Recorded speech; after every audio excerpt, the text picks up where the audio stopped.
Dou-vos as boas-vindas ao Discurso Direto, uma iniciativa do Novo e do Jornal Económico, com expressão na edição impressa do Novo, mas também é transmitida pela JTV e pode ser vista e lida nas redes sociais, tanto do Novo como do JE.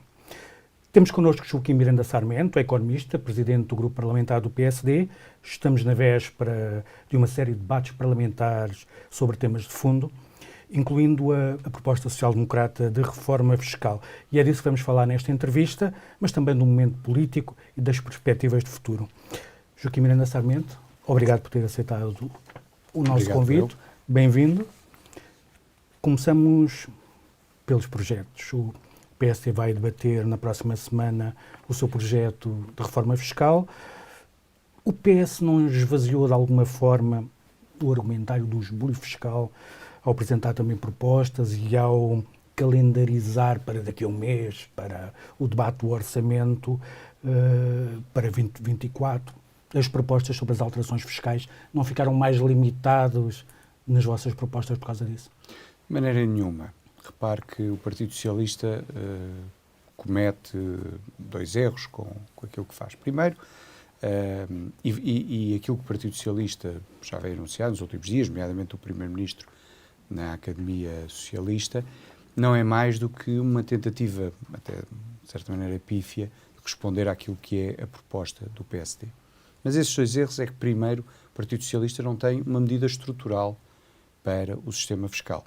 Faz uma redução durante poucos anos para os jovens, depois, enfim, atribui umas coisas com pouco sentido, como umas passagens comboio, uns dias nas pousadas de Portugal, e depois, quando vem dizer que no Orçamento de Estado é que quer discutir redução de impostos, então está a fazê-lo apenas para 2024.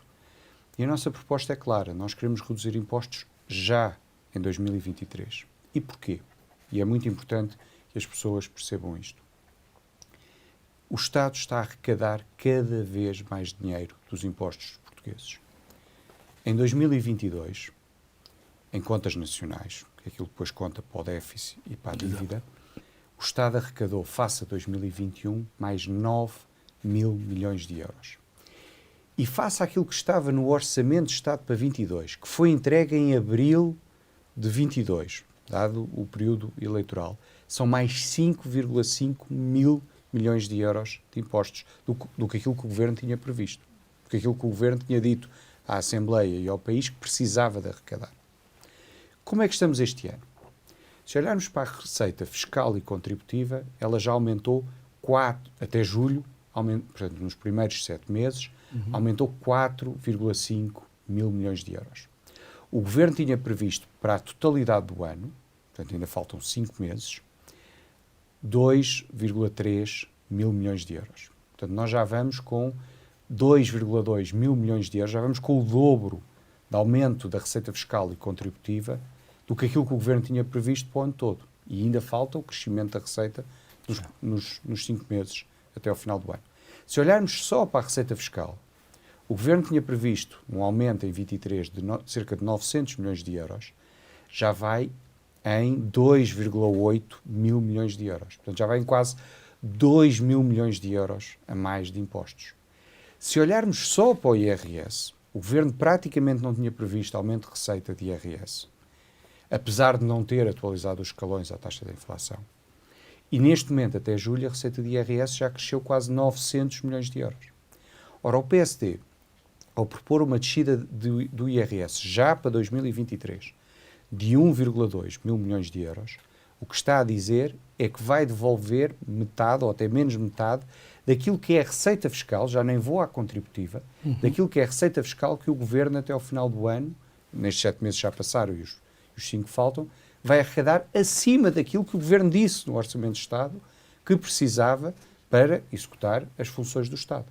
Aliás, com este crescimento da receita do IRS, não é difícil prever que no final do ano o aumento da receita do IRS acima daquilo que o Governo tinha previsto até possa ultrapassar 1,2 mil milhões. E, portanto, este efeito da inflação, da subida dos preços, está a gerar um jackpot de receita fiscal para o Governo. E aquilo que nós dizemos é, num momento de emergência social das famílias, num momento de emergência financeira das famílias e, sobretudo, de emergência financeira da classe média, em que os preços subiram imenso. A conta do supermercado, dos combustíveis, da energia subiu bastante. As prestações do crédito à habitação dispararam e são hoje praticamente o dobro daquilo que eram há 2 anos, fruto da subida das taxas de juros. No momento em que grande parte das famílias portuguesas, sobretudo a classe média, mas também as pessoas de menores rendimentos, vive uma asfixia financeira, o Estado arrecadar milhares de milhões de euros a mais do que aquilo que o Governo disse que precisava e não devolver uma parte substancial disso às famílias, parece-nos de uma insensibilidade e de um erro enorme. E por isso nós queremos, ao contrário do Partido Socialista e do Governo, que só quer discutir impostos para 24, não. Nós queremos discutir impostos já e, até ao final do ano, devolver às famílias 1,2 mil milhões de euros de IRS. A Iniciativa Liberal, como sabe, e o CDS, que são 2 partidos que poderão ser vossos parceiros, embora concordem com a vossa proposta, consideram que poderiam ter ido mais além. Havendo essa almofada que acabou de falar, esse jackpot, que até pode ir além da proposta do PSD, não poderia a proposta ter sido um pouco mais ambiciosa para 2023 e até mesmo para nas outras 4 medidas que propõem? Repara, essa é a diferença entre um partido grande, responsável, que é a alternativa de governo, e partidos, com todo o respeito, e como disse, poderão no futuro ser parceiros do PSD, como o CDS foi ao longo de vários governos na nossa história, que são sobretudo partidos de protesto ou partidos de contestação. Nós precisamos de aliviar financeiramente as famílias e a classe média, as pessoas de menores rendimentos. Mas também não podemos ignorar que o país ainda tem uma dívida pública de 110% do PIB, que as taxas de juros subiram muito nestes últimos 2 anos, passaram praticamente 0 para 4%, 5%, enfim, dependendo agora do tipo de dívida, e que o Estado gastará cada vez mais em juros, depois da enorme poupança que beneficiou o governo do Dr. António Costa entre 2016 e 2022, em que a despesa de juros em 2022 era menos 3 mil milhões de euros do que em 2015, fruto da política monetária do Banco Central Europeu, que colocou as taxas de juros a 0. Isso inverteu. Este ano já se prevê que o Estado gaste mais 1.000 milhões em juros. Para o ano a previsão também é um montante dessa ordem de aumento da despesa de juros, e por isso aquilo que nós dizemos é que tem que haver equilíbrio. Há, de facto, um excedente de receita enorme, e aquilo que nós estimamos é que estes 1,2 mil milhões é cerca de metade desse excedente. A outra metade, se nós fôssemos governo, seria para melhorar os serviços públicos, mas também para ir reduzindo a dívida, porque é importante que se continue a reduzir a dívida pública para valores mais baixos, para nos proteger de eventuais futuras turbulências ou crises que possam existir nos mercados. E nós temos, infelizmente, e pela mão de governos socialistas, a experiência do que é passar por períodos turbulentos do ponto de vista dos mercados financeiros e com a expressão máxima e mais dramática que foi o resgate que José Sócrates teve que pedir à Troika. Fazia-lhe agora 2 perguntas numa. António Costa disse esta semana que não vai mesmo, portanto, aceitar a devolução do IRS proposta pelo PSD, porque foi fazendo ao longo do ano. Gostaria só que se explicasse onde é que está aqui a verdade. E também a segunda questão é, se além desta, que ele já disse que, portanto, não aceitava e que é um projeto de resolução, portanto, é uma recomendação apenas, se esperam, se tem alguma indicação que os outros projetos possam vir a ser viabilizados. Não temos nenhuma indicação sobre o sentido de voto. Das 5 propostas, é a redução do IRS em 2023, as outras são a mesma redução em 24, o IRS com uma taxa máxima de 15% para os jovens até aos 35 anos e depois uma proposta de atualização dos escalões de IRS à inflação introduzida na Lei de Enquadramento Orçamental e uma outra alteração da Lei de Enquadramento Orçamental, que é quando há excedente de receita face àquilo que está previsto no orçamento e ser debatido e decidido no Parlamento, que é uma questão de transparência e de democracia. As outras 4 são projetos de lei a serem aprovados, entrarão em vigor em 24. Este é um projeto de resolução porque há uma norma, e bem, que é a Lei Travão, que impede o Parlamento de alterar receita ou despesa no decorrer do exercício orçamental. Mas repara, aquilo que nós estamos a dizer é, se nós fôssemos governo, porque o governo tem esse poder, que a Assembleia não tem, o governo, nós estaríamos a baixar o IRS às famílias em 1,2 mil milhões. E, portanto, eu acho que a forma parlamentar é o menos relevante. Aquilo que interessa às pessoas em casa é como é que o rendimento da minha família pode aumentar. E a forma mais direta e rápida que o Governo tem para fazer é reduzir o IRS. O Dr. António Costa faz um truque que já usou em outros anos. Sabe, o problema da governação do Dr. António Costa, dizem que ele é um político muito hábil, admito que sim, já governante, competente, tenho as minhas dúvidas, é que ele vai usando truques. O problema dos truques, eu já lhe disse isto uma vez no Parlamento, é que quanto mais usamos o mesmo truque, menos eficácia ele tem, porque as pessoas vão percebendo. O Dr. António Costa baixou as retenções na fonte de IRS ainda há 3 meses. Isso dá apenas um alívio momentâneo às famílias. Sim, cada mês as pessoas pagam um bocadinho menos IRS. Não de rendimento. Mas quando chegar a maio, vão ter o mesmo montante de imposto apurado. O que significa que das duas uma, ou vão ter menos reembolso, ou vão ter que pagar IRS em maio. Portanto, o Dr. António Costa está, mais uma vez, como aliás tem acontecido desde 2016, a vender uma ilusão. Sim, agora durante uns meses pagas um bocadinho menos IRS, mas quando chegares a maio devolves essa diferença. Ora, isto não é baixar impostos. O que nós dizemos é que é preciso mesmo baixar já os impostos na retenção na fonte, mas com depois reflexo no imposto que as pessoas efetivamente suportam em cada ano. E por isso o nosso alívio não é apenas um alívio temporário como o do Governo, é um alívio efetivo no IRS que as famílias pagam. Porquê darem prioridade agora, não é, ao IRS e não ao IRC, se não faria também sentido apostarem em medidas mais estruturais que estimulassem a produtividade e o aumento de salários? Mas nós temos, já agora, uma medida que há pouco não mencionei, disse 4, mas só mencionei 3, peço desculpa, que é exatamente uma isenção de IRS e TSU sobre os prémios de produtividade até um máximo de 6% da remuneração anual de um trabalhador, que equivale quase a um salário. E essa é uma medida muito importante que permite às empresas premiar a produtividade sem que metade ou mais de metade desse prémio de produtividade seja levado pelo Estado. Em todo o caso, eu recordo, porque tem havido essa crítica, nós não só defendemos a baixa do IRC na campanha eleitoral, como a apresentámos no orçamento para 22, em abril de 22, como a apresentámos no orçamento para 23 e como a vamos voltar a apresentar no orçamento de 24 e em todos os anos, enquanto não formos governo. Quando formos governo, iremos reduzir a taxa de IRC, como reduzimos em 2014 e 2015. A taxa nominal para quanto? O objetivo era baixar a taxa de 21 para 17 e depois, mais à frente, progressivamente, em função da margem orçamental, também ir reduzindo as chamadas derramas estaduais que se aplicam a empresas maiores. Já agora, recordar que nós baixámos, em 2014 e 2015, o IRC de 25 para 21, num acordo que foi firmado com o Partido Socialista, com o Dr. António José Seguro, e que foi a primeira coisa que o Dr. António Costa fez quando chegou a secretário-geral do Partido Socialista foi rasgar esse acordo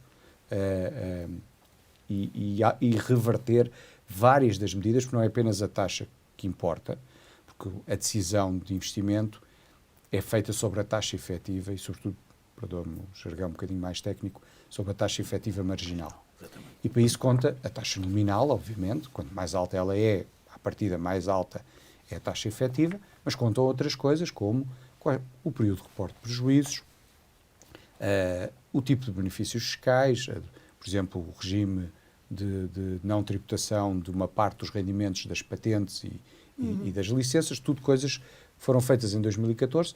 E deixe-me dar-lhe, já agora, se me permite, e não querendo tomar muito tempo, o exemplo de como o Dr. António Costa pode ser muito habilidoso, mas anda sempre aos zigue-zagues.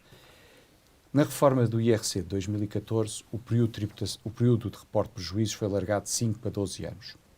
5 anos colocava Portugal num dos piores lugares de tempo de reporte de prejuízo. Era um período escasso e Portugal era, se não era o país que tinha menos tempo, era um dos que tinha menos tempo. Passou para 12, o que já nos coloca numa posição bastante equilibrada. O Dr. António Costa reverteu essa medida e voltou para os 5, porque era uma exigência do Bloco de Esquerda. Agora, não só primeiro voltou para os 12, como agora nem sequer há limite de tempo, o que aliás acontece também em outros países, como por exemplo na Alemanha. Mas, portanto, o Dr. António Costa, em 2016, achava que o reporte de prejuízos devia ser só 5 anos, tudo o que fosse mais 5 anos era um abuso e um bónus às grandes empresas e à banca, tinha que alinhar na cartilha do Bloco de Esquerda. Agora já acha que nem sequer deve haver prazo. Ora, que coerência de política económica é esta? Quer dizer, o PSD sempre disse o mesmo, apesar de tendo alguma alternância de líderes, decorrente da democracia interna, mas mantém um discurso coerente sobre a necessidade de reduzir o IRC. O Dr. António Costa é que anda sempre aos zigue-zagues. Os patrões, é a minha última pergunta, depois passo aqui ao meu colega. Os patrões pediram a redução da TSU. Qual é a posição do PSD relativamente a esta proposta? Nós teremos que analisar. A questão da TSU é uma velha discussão. Temos que, obviamente, olhar para a margem orçamental e a redução de IRS e de IRC já implica um esforço orçamental num país que tem que recuperar os seus serviços públicos, que estão em colapso absoluto, e num país que precisa de continuar a reduzir a dívida pública para se proteger de tempos que vêm mais à frente, que podem ser bastante mais difíceis do que aqueles que tivemos nos últimos tempos. E, portanto, analisaremos. A descida da TSU pode ter um efeito importante do ponto de vista da competitividade das empresas, mas é uma decisão que iremos tomar mais à frente. No quadro global de olhar para os custos de trabalho. Exatamente. Numa lógica global de olhar, eu diria, de olhar para o problema da produtividade e da competitividade, onde a dimensão fiscal é importante, mas também não é única. Aliás, eu tenho dito muitas vezes, não podemos cair em nenhum dos extremos. A fiscalidade não é a silver bullet que vai resolver tudo, mas também não é irrelevante. E, portanto, no meio, precisamos ter um sistema fiscal que seja simples, transparente, equilibrado, com uma tributação mais baixa para as famílias e para as empresas e que seja previsível, porque esse é também outro problema grave dos investimentos, e sobretudo do investimento estrangeiro e dos grandes investimentos, que é a falta de previsibilidade do nosso sistema fiscal. Voltando ainda às empresas e no quadro, estava a dizer sobre a transparência e nem tudo ser fiscalidade.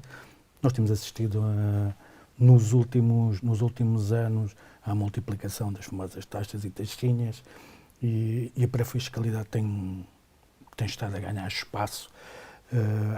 Há a fiscalidade tradicional, chamemos-lhe assim, com a multiplicação, nomeadamente, de contribuições, algumas delas era suposto serem temporárias e se tornaram definitivas. Como é que se olha para isto, no quadro do que estava a dizer, até porque, para termos transparência e previsibilidade, todo este edifício tem de ser revisto e não pode ser só... Não podemos estar só a falar de IRC e de IRS. Como é que o PSD olha para isto?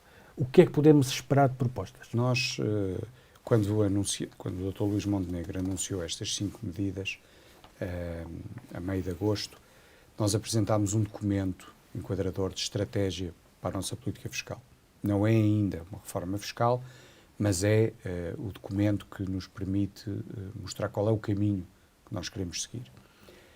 E esse caminho tem que ser, em primeiro lugar, um caminho de previsibilidade.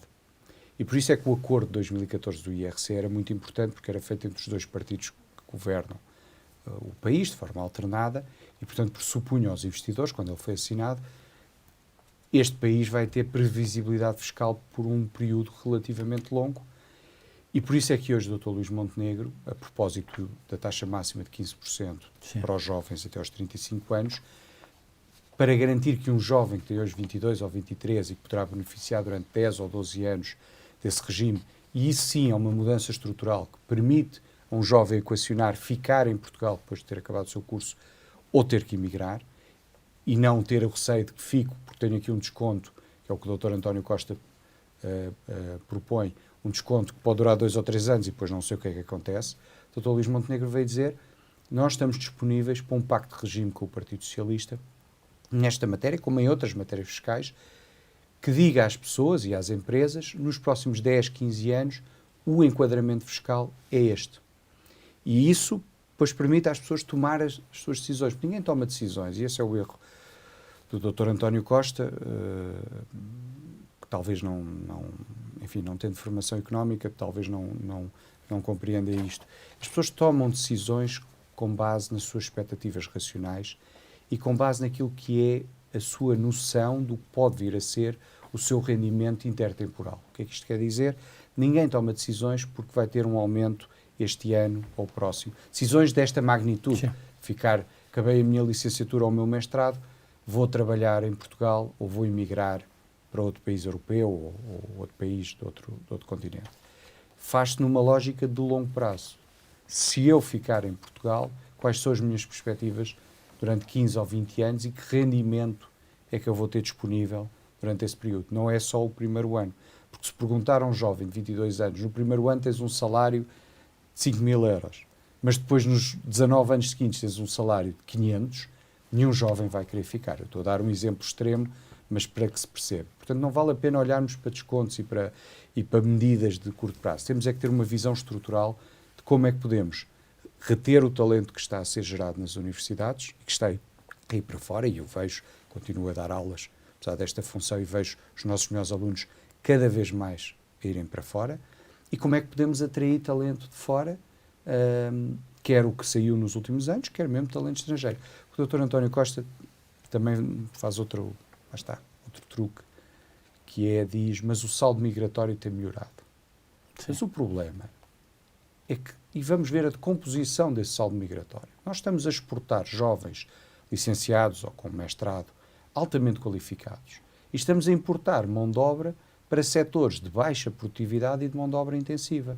Para a restauração, para o turismo, para as plataformas Uber, passa publicidade, não me levem a mal, Ubers e afins. Ora, portanto, o saldo migratório diz-nos pouco. Quer dizer, se eu estou a substituir, e isto não tem nada a ver obviamente, com nacionalidades, eu quero atrair talento também estrangeiro. Se eu estou a substituir mão de obra qualificada, que podia estar a trabalhar em setores altamente produtivos e que esses sim geram salários elevados e competitivos, por mão de obra não qualificada, que vai para setores onde os ganhos de produtividade são quase inexistentes, a mim o saldo migratório diz-me muito pouco. Obrigado, Joaquim. Vamos fazer só um pequeno intervalo, nós voltamos já a seguir.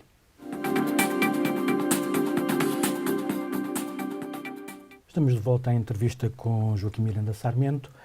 Para terminarmos as questões fiscais da primeira parte, as alterações que propõem a abertura para pactos de regime, eu perguntava-lhe duas coisas. Primeiro, se na próxima semana tudo se mantiver na mesma, daqui a um mês vão voltar a reapresentar propostas, mas já sabemos que sim, e depois se acreditam que haverá abertura para um pacto de regime na fiscalidade ou nas áreas de serviço público em que se tem notado convulsão, a saúde, a educação, justiça, a habitação. O Presidente da República tem referido em miúdo a necessidade de haver pactos de regime. É possível haver pactos de regime? Propuseram há abertura para outros? Como é que encaram? Na quarta-feira teremos o debate sobre as nossas propostas fiscais e ficará claro a todos os portugueses se o Partido Socialista quer mesmo baixar impostos ou não. E, portanto, a decisão, havendo maioria absoluta, é uma decisão do Partido Socialista. Nós, se as nossas propostas forem chumbadas, nós não as vamos abandonar nem deixar de falar delas. Elas são propostas para o país, e por isso é que o Dr. Luís Montenegro, no discurso do Pontal, no dia 14 de agosto, sobre o IRS jovem, até disse: Sr. Primeiro-Ministro, se quiser dizer que a proposta é sua, faça favor, o importante é que seja tomada, porque é uma medida positiva para o país, portanto, voltaremos a apresentá-las com frequência e provavelmente na discussão do orçamento também, mas a redução do IRS de 23 ou é decidida agora ou não há redução de IRS em 23 para ninguém, e é isso que o Partido Socialista está a dizer. Relativamente aos pactos de regime, o PSD sempre, que eu me lembre, esteve, quer quando esteve no governo, quer quando está na oposição, esteve sempre disponível para fazer pactos de regime com o Partido Socialista em matérias que, sendo estratégicas para o país, exigem para a sua eficiência estabilidade e previsibilidade, esteve sempre disponível.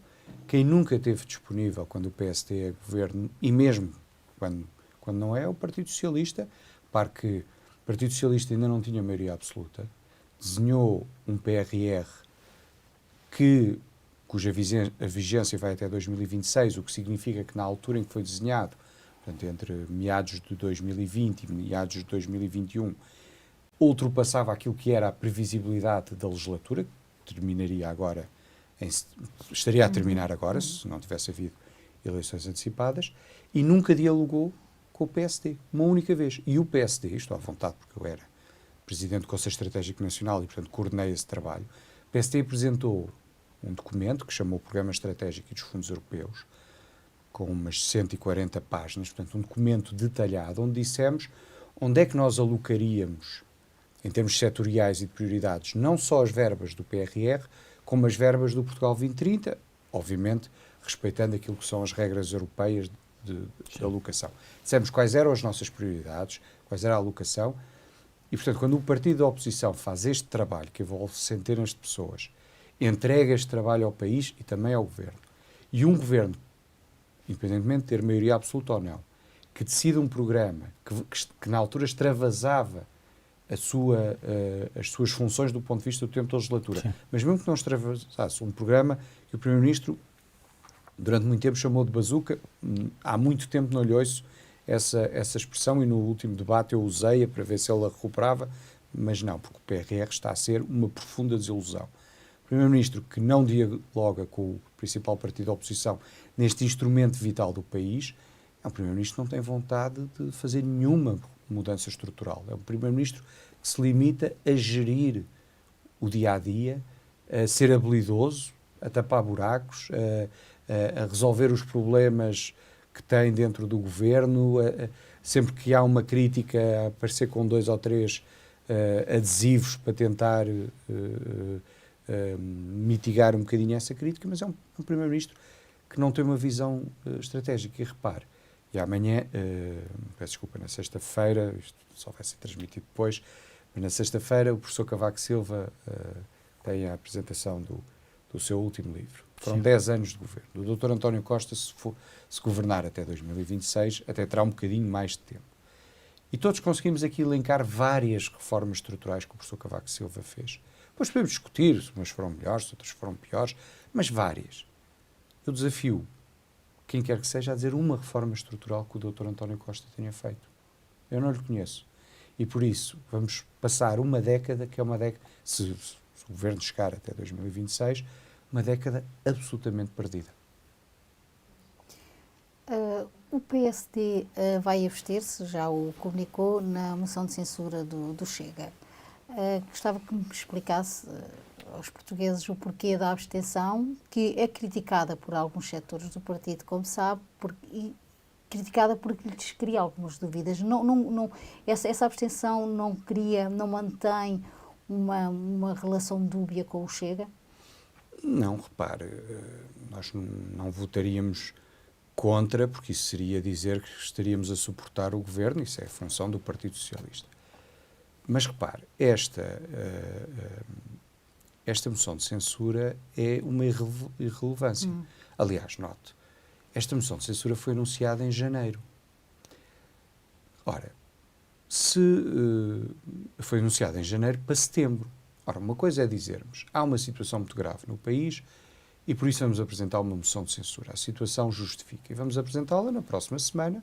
Não é, vamos apresentá-la daqui a 6 meses, quando não sabemos se passados 6 meses, como é que as coisas evoluíram. E, portanto, isto é mero show-off parlamentar de um partido que não tem, partido proponente, que não tem uma visão estratégica para o país, não tem um programa, como aliás se viu nas últimas eleições, não tem uma equipe que se conheça, é assim uma espécie de sociedade unipessoal. Mas, doutor, viu que o doutor André Ventura fez questão de dizer que aquela moção de censura serve também para obrigar o PSD a posicionar-se. Não, aquela moção de censura serve, lá está, a sociedade unipessoal que foi criada naquele espaço político. Aquela moção, no final do dia, serve única e exclusivamente para o Dr. António Costa ter um voto favorável dos seus 120 deputados, provavelmente um aplauso de pé quando for a seguir à votação, para uma tarde em que admito que a autoestima do governo aumenta um bocadinho, mas não resolve nenhum problema dos portugueses. É a moção de censura que vai baixar os impostos? É a moção de censura que vai aumentar o rendimento das famílias?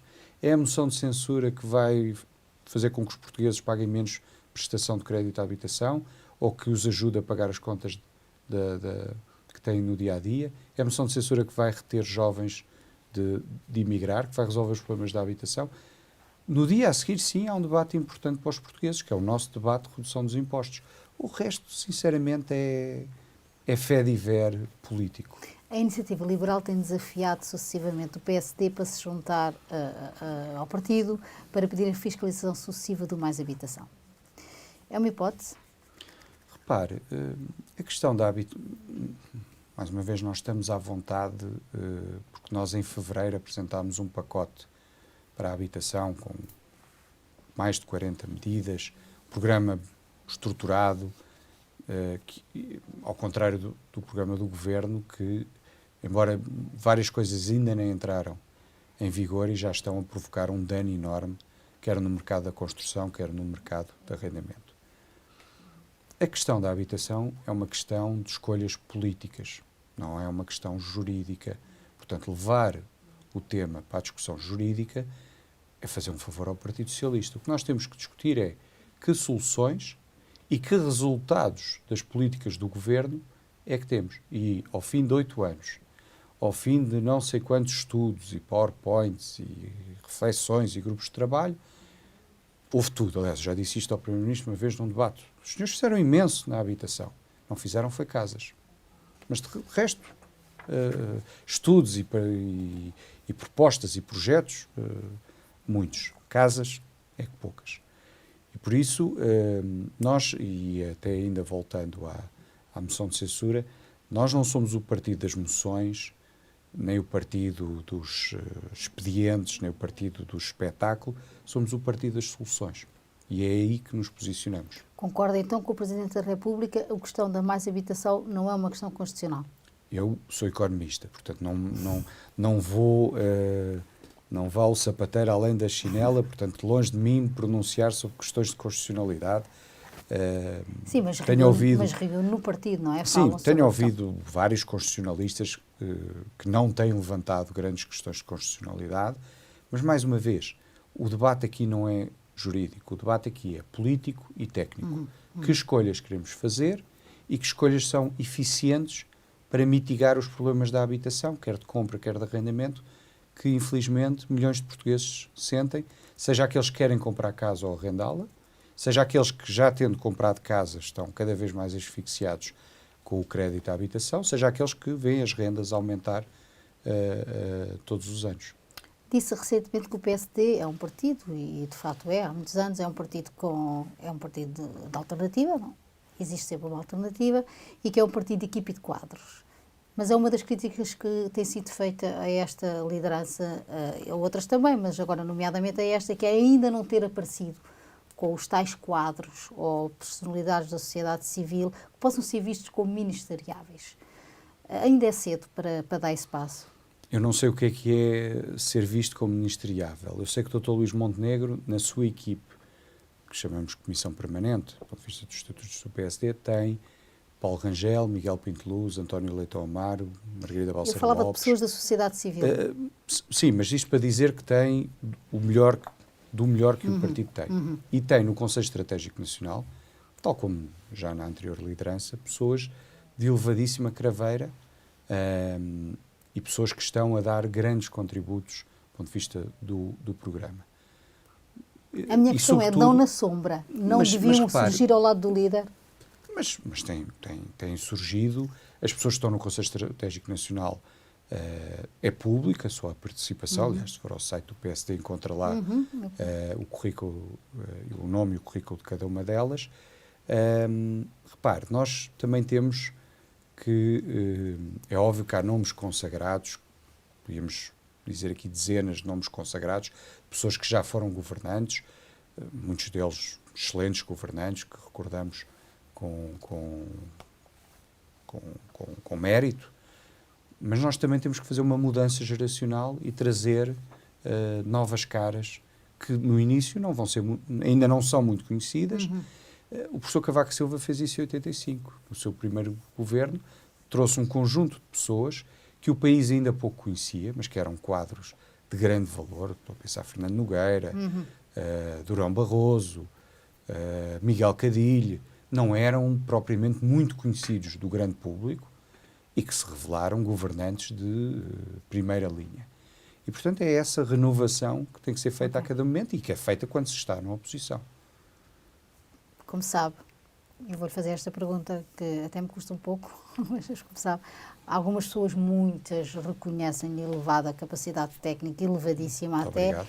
e excelentes qualidades humanas. Eu estou a citar imensas pessoas que também já as ouviu, mas que dizem que na questão parlamentar, ao lado do Chega e até do próprio Primeiro-Ministro, que tem algumas dificuldades como tribuno. Pensa alterar o estilo neste seu segundo ano ou vai manter o seu estilo? Repare, cada um é como é. Não creio que o PSD ganhasse nada em ter um líder parlamentar, independentemente de quem fosse a pessoa, que olhasse só para a dimensão de espetáculo ou de fé divers do Parlamento. Há outros partidos que só olham para essa dimensão, não têm conteúdo, não têm programa, não têm visão, olham para essa dimensão, se quiser, mais cinética, mais de visualização. Não creio que o PSD ganhasse nada com isso. Eu tenho o meu estilo, que é o que é. Eu sou um académico, fiz a minha grande parte da minha vida na universidade. Obviamente que fui alterando algumas coisas e fui aprendendo. Enfim, não serei totalmente incapaz de aprender e seguramente que fazia coisas pior no início do que faço hoje e, portanto, há alguns aspectos que nos ajudam a comunicar. E repare, eu também não sabia dar aulas quando comecei a dar aulas. E aprendi a comunicar com os meus alunos e para isso é preciso criar um determinado tipo de linguagem, de mensagem e de posicionamento. Aqui também é um bocadinho a mesma coisa, é preciso aprender como é que se comunica. Agora, o estilo é o que é e ninguém me pediu para gritar e no dia em que eu gritar é porque alguma coisa muito errado se passou comigo e, portanto, acho que o que deve ser valorizado, independentemente de ser eu ou outra pessoa, é o conteúdo das nossas propostas e a forma como encaramos o serviço público. E o conteúdo das propostas tem passado no Parlamento? Eu creio que, repara, aqui há um ano, quando começou a liderança do Dr. Luís Montenegro, havia uma ladainha muito propagada pelo Partido Socialista, obviamente. O PSD não tem propostas. Bom, desde então, foi o programa de emergência social em agosto, foi a revisão constitucional, foi o pacote da habitação, foi um pacote para a educação, foi um programa para a saúde, foi agora este fiscal, para além de uma quantidade grande de propostas legislativas no Parlamento, nas mais diferentes áreas. E, portanto, eu acho que é claro hoje, para a grande parte dos portugueses que não está envolvida aqui no jogo político, que o PSD tem propostas, que o PSD tem uma equipa e que o PSD é alternativa e, agora, ainda temos que continuar a passar essa mensagem. Já é uma alternativa?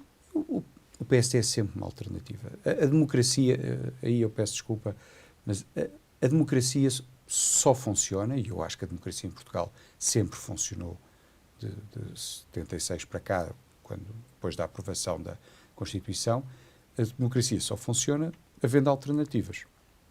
Pode-me dizer, mas a alternativa é melhor ou pior? Bem, Uns acharão que é melhor, outros acharão que é pior. Isso é da natureza das coisas, mas há sempre alternativa. Eu faço-lhe só, deixe-me só fazer esta pergunta. Se hoje, se existisse eleições daqui a 3 meses, estava convencido que o PSD ganhava? Eu não sei se ganhava, agora estou perfeitamente convencido de duas coisas. E a primeira é para mim a mais importante. O PSD tem um programa, tem propostas e tem equipe. Portanto, nós sabemos o que queremos fazer e com quem é que queremos fazer. E a segunda coisa é que os portugueses, e sobretudo muitos dos que votaram no Partido Socialista, estão hoje profundamente desiludidos com o governo e com o Dr. António Costa. Cumpre-nos a nós convencer parte ou grande parte desse eleitorado desiludido de que nós somos uma alternativa e uma alternativa melhor do que aquilo que é o governo. Estamos a fazer esse caminho. Repare que ao fim de um ano de maioria absoluta, e eu creio que isso é inédito na história das maiorias absolutas em Portugal, creio, não fui ver ao detalhe, mas creio que é inédito. Dá 6 meses para cá, portanto não demorou sequer um ano, demorou 6 meses. O Dr. Luís Montenegro foi eleito no Congresso nos primeiros dias de julho e de finais de dezembro, inícios de janeiro, todas as sondagens, todos os estudos de opinião ou nos dão empatados com o Partido Socialista ou nos dão ligeiramente à frente. Portanto, demorámos 6 meses a fazer essa recuperação e nos últimos 6 meses mantivemos essa posição. Eu creio que é inédito para um partido que tinha acabado de perder umas eleições com o seu opositor a ter maioria absoluta. Em 6 meses poder estar igual ao seu adversário e em muitos estudos de opinião até já um pouco à frente. Agora, temos ainda um caminho a percorrer. Esse caminho pode ser interrompido com uma derrota nas europeias? Eu creio que o PSD nas europeias vai ter uma vitória, uma boa vitória, vai mobilizar, aquilo que eu dizia, vai mobilizar muitos daqueles que votaram no Partido Socialista esperando um governo diferente, Dr. António Costa, um governo em que, não dependendo dos partidos de extrema-esquerda e tendo estabilidade, podia, e com o dinheiro do PRR, podia finalmente fazer algumas transformações estruturais da economia e da sociedade portuguesa, e que descobrem ao fim destes ano e meio que um governo de maioria do Dr. António Costa consegue ainda ser pior do que o governo da Geringonça, o que não deixa de ser extraordinário. Miranda Sarmento, obrigado. Muito obrigado, Já chegámos ao fim do nosso tempo. Obrigado também a quem nos acompanhou. Esta entrevista pode ser lida na edição impressa do Novo, continuará disponível tanto em onovo.pt como também em jornaleconómico.pt, os nossos sites onde poderá também acompanhar as últimas notícias da atualidade. Até uma próxima oportunidade.